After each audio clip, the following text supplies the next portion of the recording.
It's I'm Sorry I Haven't a Clue, the antidote to panel games.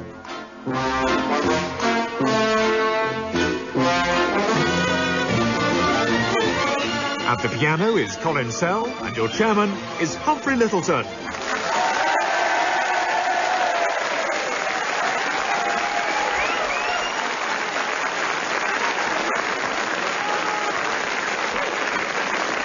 Hello and welcome to I'm Sorry I Haven't a Clue, the programme that boldly goes where no wireless entertainment programme has gone before.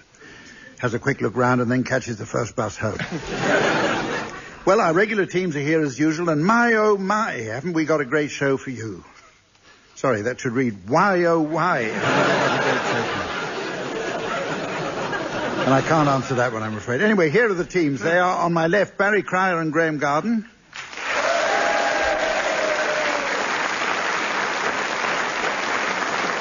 And on my right, Tim Brooke-Taylor and Willie Rushton.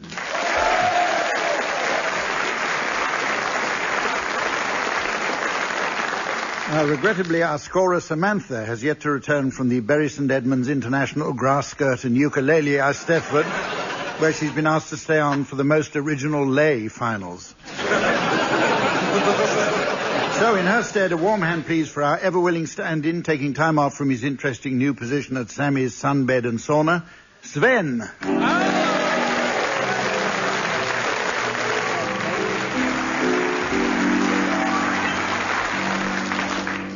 Our first round is entitled Historical Headlines. In it, teams, I'd like you please to come up with some likely newspaper headlines that one might have found in the morning papers after a certain historical event. The event is Captain Cook discovering Australia. Barry, will you start, please? Yorkshire Post, first Yorkshire captain to visit Australia. Willie. The Sun. 20 things you didn't know about Australia. 1, that it existed. 2, where it was. 3, why. Graeme. One from the Financial Times. Captain Cook opens trading route to import soaps. Tim. For social comment here, Ayers Rock Times, Aborigine discovers Captain Cook. Oh, what a whinger, says Chief Rolf Harris-Oolagong. The Brewers Gazette, Captain Cook wouldn't give a 4X for anything. Any more? Daily Express, Captain Cook exchanges string of beads and convicts for Clive James. Should we have another one? No. Right, well, I'll give you another historical event. This time it's Stephenson's rocket running from Stockton to Darlington. Graeme, you can start this one. Interesting. The Essex Times, long delays for southeast commuters.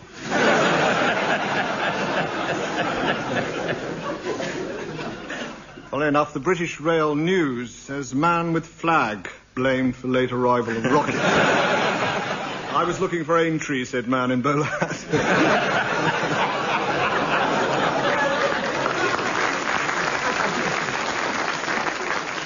Train Spotter's Guide, keep an eye out for number 2.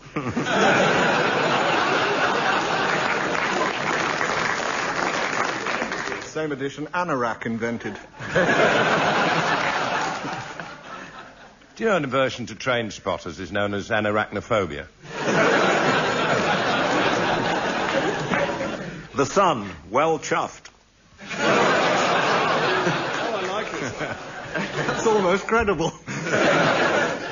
Okay, no more? National No. Enquirer. Oh. Why?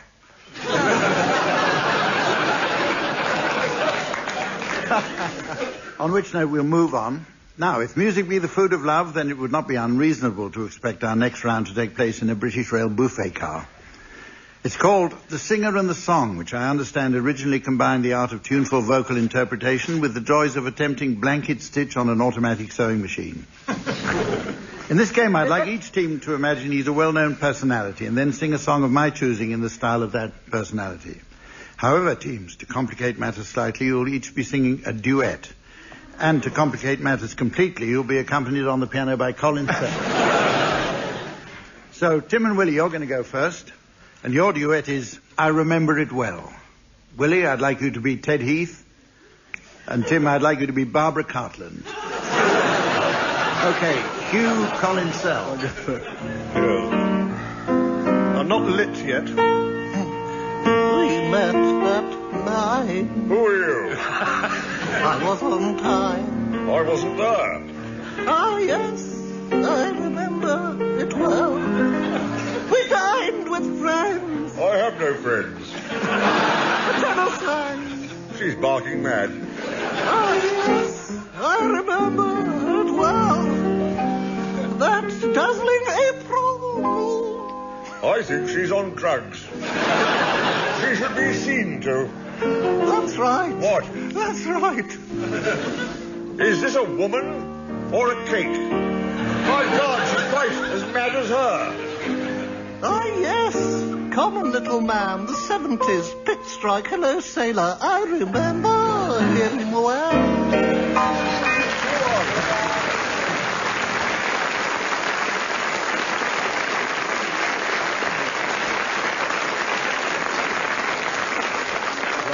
Okay, your turn, Barry and Graeme, and your song is You're Just in Love from Call Me Madam. Graeme, you're going to be Anthony Clare, and Barry Cryer, natural casting as Claire Rayner.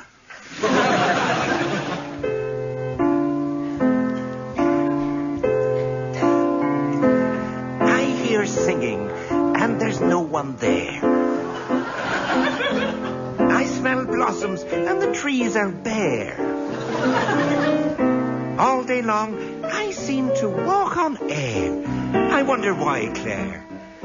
I wonder why. You don't need analyzing, lovey. It is not so surprising, lovey, that you feel very strange but nice. Your heart goes pitter-patter. I know just what's the matter, love, because I've been there once or twice. Put your head on my shoulder or anywhere else. You need someone who's older. A rub down. What's more, with a velvet glove with wings on, probably. There is something you can take to relieve that pleasant ache. You're not sick. You're just in love, lovey.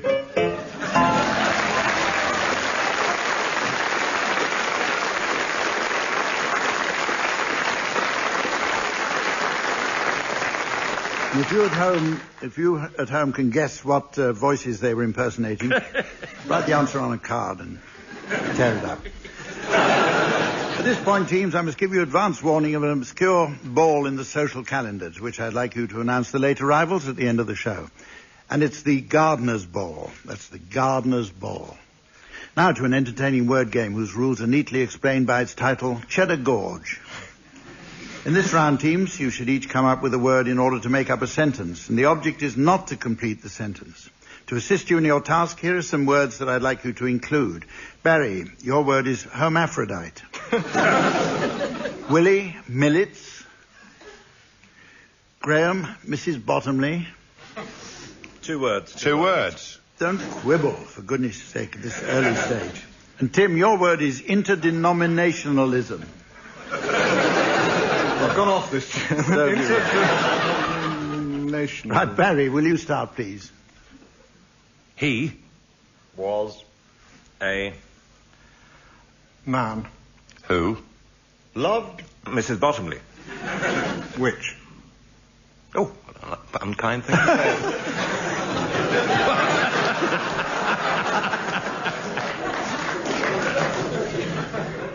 caused Him. Many A.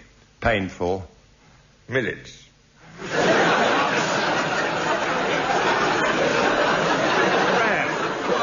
Oh, please, referee. It's damn painful. I've suffered from millets for years, isn't it? Yeah, I think I'll pass that. Thank you. We'll get the game over quicker if I do so. Carry on, Graeme. whenever Interdenominationalism. was Mentioned. in Polite. hermaphrodite. Society.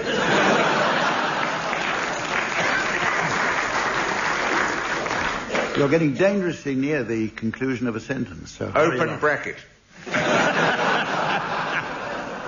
Graeme. although Close bracket.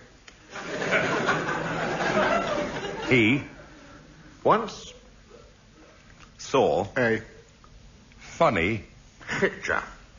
which was a Large representation of the Pope.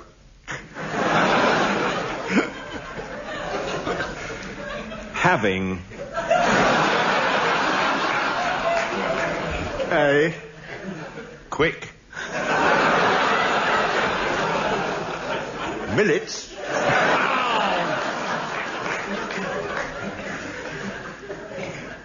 behind the Vatican City. Gold mouse. Oh, I don't understand. That was the end of a sentence. what was? Yes, it was. We're going to go on now to another game, which is called Complete Quotes. So called because I'll be providing quotes which are incomplete. Well, obviously. So, teams, you'll shortly hear a series of people speaking, each of whom have unfortunately been interrupted in mid-sentence. And I'd like you please to complete the sentences for them. Barry, we're going to start with you, and it's some words from John Major. I want no complacency in any quarter. I do want to see more privatisation. And I want to see... Someone who can tell me how to pronounce want. Right, yes, Graeme. Graeme, coming up for you. I don't promise you that it will be easy. And I don't promise you that it will be quick. Because it will be neither easy nor quick. If you will forgive me, I will go into number 10 straight away and make... love to you, Norma.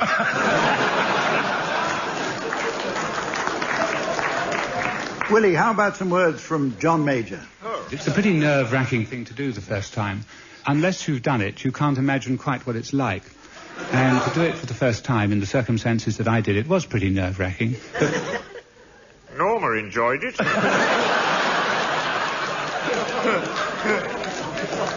Right, Tim, since we're on a roll, here's some John Major for you. Oh, thanks. Everybody told me not to do it. Everybody told me the rest of the world would turn their nose up at it, that I'd end up with custard on my face looking extremely stupid. But if that's the way Norma likes it...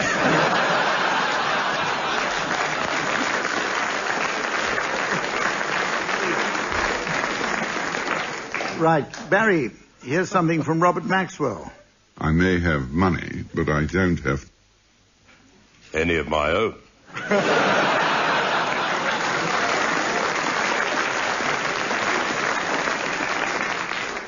Graeme, here's Prince Charles.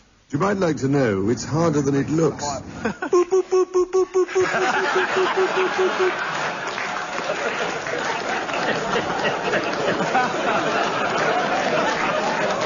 Okay, Willie, here's...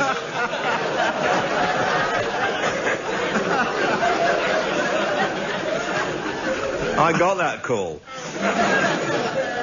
Willie, Boris Yeltsin for you. Боится, я не знаю, как применить. The word afraid? I don't know what you mean by that. But rumpy-pumpy, I understand. And mine's a large one. And it's very hard. Tim, you've got time to catch up for your team with Graeme Taylor. Right, what we did, we came through and said, well, there's a goal at one end of the pitch, we're going to attack it. And the more times we're attacking that goal, the more we realised it was our own.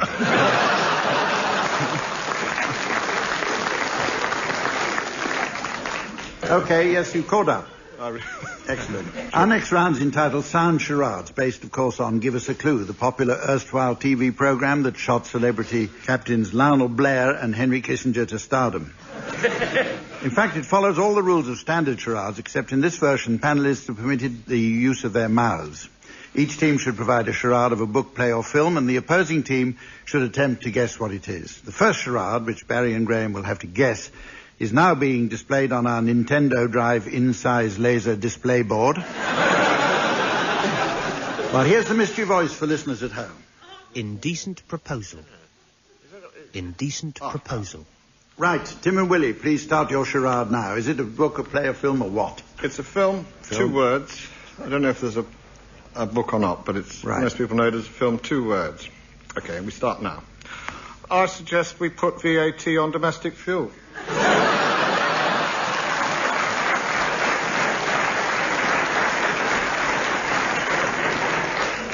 Yeah.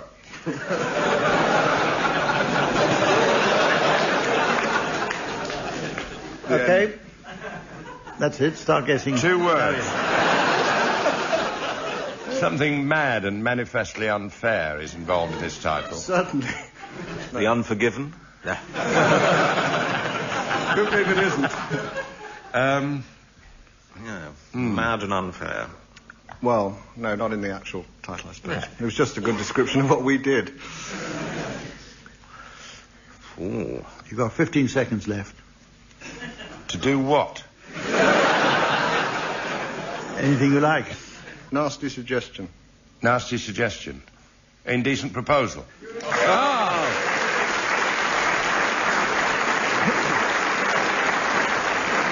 Right. Tim gave me that, be fair. Yeah. 10 marks off for being absolutely thick. Tim and Willie, you're going to guess this one. Here, it's coming up on the laser display now. And the mystery voice for you at home. Noel's house party. Noel's house party. Right, start away, Barry and Graeme. It's a television programme. Yes. 3 words. Hello. Oh, hello. Hello. How nice of you to come. My pleasure. As a matter of fact, I passed your house this morning. Thank you. Oh, you are a card. Oh, no, so are you. So are you. Oh, but tell me, is Engelbert Humperdinck his real name? Is Engelbert Humperdinck whose real name? Oh, what a card. Oh, what company we're in. Whole house full of us. Hello, darling. Good Lord, are you inside that dress trying to get out or outside trying to get in? What an evening we're having. House full of them. Someday I'll find you. Good night. I think they should give it a series, whatever it is.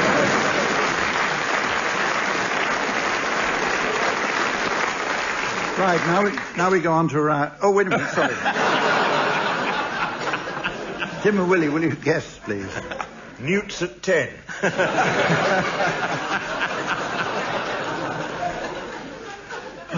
Is it currently on, this programme? Well, not this minute, no. Noel and what? No. Gertie. Noel's house party.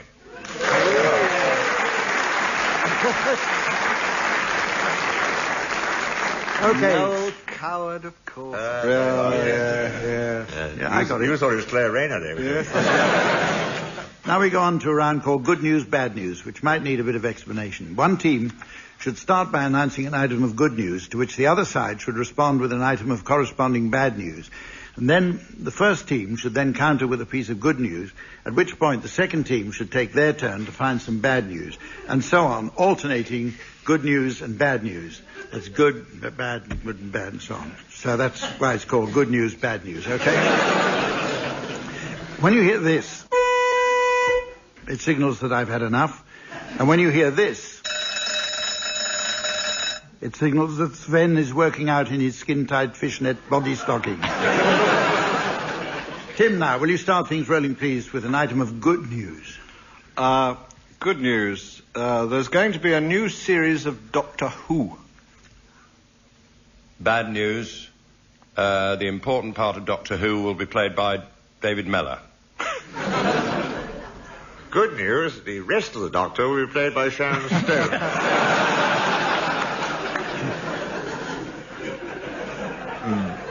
Bad news, I'm not going to see a lady doctor. Good news. Sharon's promised to cross her legs. Is that good news? Bad news, that could break David Mellor's neck.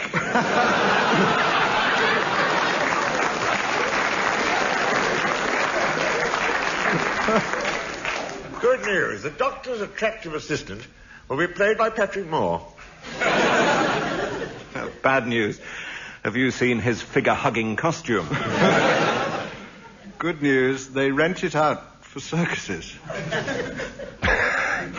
Bad news, the last time Patrick wore it, he discovered a Japanese trapezist who didn't know the war was over.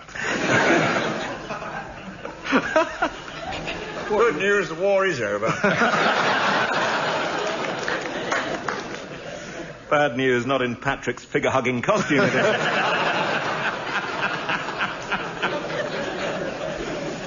Is it good news? Yes, good news. The Daleks are back. Bad news, the chief Dalek will be played by John Burt. Oh. Good news. Funny way to hand in The Director General of the BBC will now be an old dustbin with a sink plunger stuck in it.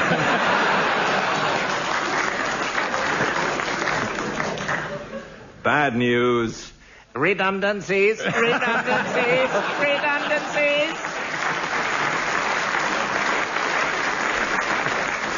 OK, now, Barry, since there's time for one more, will you provide some good news, please? Good news. Clive Anderson's got a new chat show. Bad news, he's talking to himself.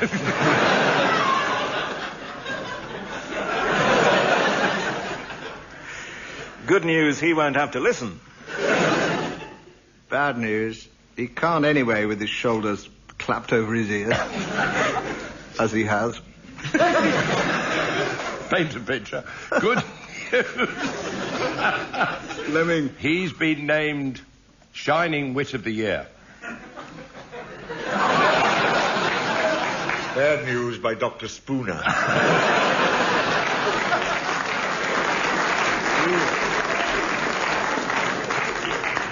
Sapphire lives. Now for a round entitled Just a Minim. And last week we asked listeners to name the radio programme that provided the inspiration for Just a Minim. The answer is, of course, the shipping forecast. Congratulations to a Mr. N. Parsons of Broadcasting House, London, for spotting that round. In this round, team members should attempt to sing a song without repetition, deviation, hesitation, or repetition. Those not singing may buzz to challenge, and you'll be accompanied on the piano teams by Colin Sell, whose playing has recently been described as timeless. He only needs hopeless and tuneless to complete that. Willie, I'd like you to start, please, and the song is Hit the Road, Jack.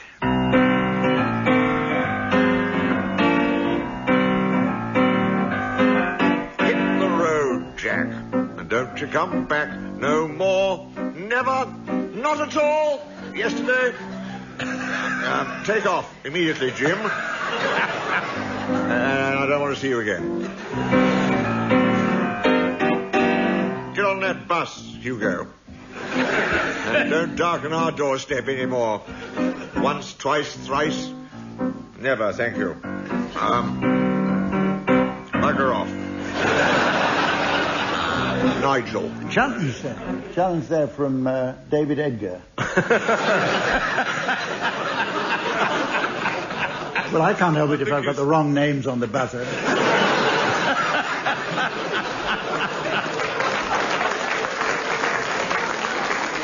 Who buzzed? Own up. Who buzzed? Me, it was just refused. You're not allowed to challenge your own team. Well, who wants to pick the song up now? Barry does. Strike the Autobahn, Jock, because you're known up north. Refrain from revisiting again for a second time, doing an encore. Come back, what? Challenge there from the same guy as the last time. David Edgar. Second time doing an encore is repetition. That's true. You're right. I am right. Very clever. Absolutely. Yeah. Not allowed, but damn clever. Okay. No, you carried on, Tim. We're on. Hit the road, Jack. I can do that.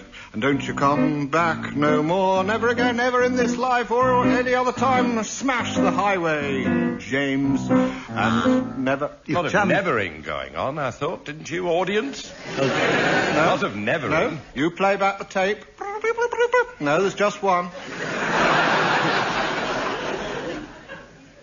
Well, Lindsay Davis, as you challenged...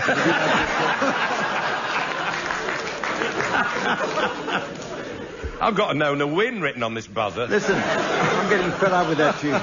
Audience, aren't you getting fed up with that tune? Yeah. Let's do another one. Do another song. Who wants to start this one? The tune is You're a Pink Toothbrush. Oh. Graeme, we haven't heard much from you No, this you haven't. week. No. Graeme. You're a pink toothbrush, I'm a blue dental cleaning appliance. Have we met somewhere before? You're a pale red mouth hygiene appliance. And... Hesitation. That was my buzzer. I'm not going to sit here all night waiting for the other team to buzz. Does that mean that Lindsay goes out, or what? Hesitation. Gillian, take it up, please. You're a pink toothbrush, I'm a blue dental floss. Have we... Challenge there from Graeme. Yes, recapitulation, you went back to the start. Yes. You should start, and I think toothbrush. Okay. And I think shoe brush that we met by the bathroom door. Glad to meet you, dental floss. What? Graeme, you challenge. Oh, it was Gillian, but I'll take it, yes. Incidentally, Graeme. Yes. Richard Dimbleby I challenged. don't want to be unpleasant about this, but I'm the chairman, and I'll tell him whether he's got to start in the middle or at the beginning. It was just a Otherwise, challenge. there's no discipline in this show whatsoever. It's a challenge. So tetchy, so tetchy. What's your challenge now? Well, I'm not sure I want one. No, Tim can carry on. No. Let's pretend that Barry challenged us. Oh, I'm out of this. Well, in that case, let's pretend that Tim hesitated. So am I. Yes. Ladies and gentlemen, it's not escaped my notice that the last few grains of the sand of time are already slipping through the egg timer of fate.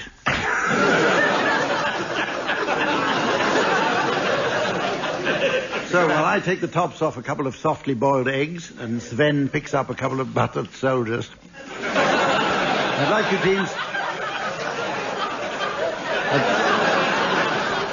you teams to announce that the late arrivals at the Gardener's Ball. Who's going to start? Barry. Late arrivals, here is the late Greta Garbo who wants to be a lawn. Mind the couple's on the verge, Greta. Who is that nasty Russian police informer? Why, it's keep off the grass.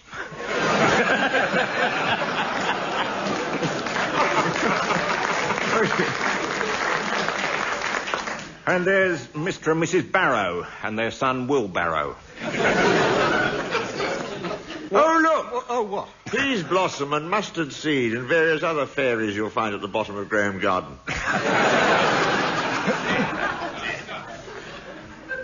What ho?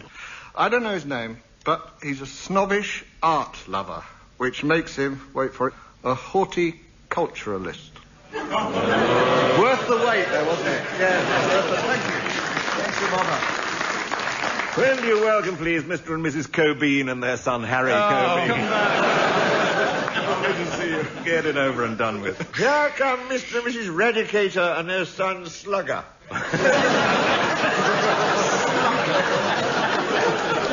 That well-known Christian name. Oh, Slugger. I've known a Slugger or two. Welcome, please, Mr. and Mrs. Stallone and their sons, Rockery 1, 2, 3.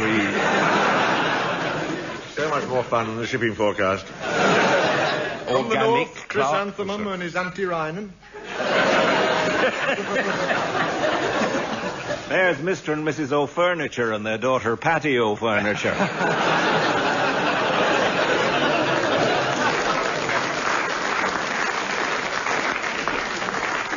Mr. and Mrs. Tritus and their daughter Bo. Now, not many people know there's a fungus that attacks tomatoes called Botrytis. If you do, you'll be rolling about over the floor. Ladies and gentlemen, it's always nice to end on a high note, but I can't wait. Join us again next week. In the meantime, it's goodbye from us all. Goodbye.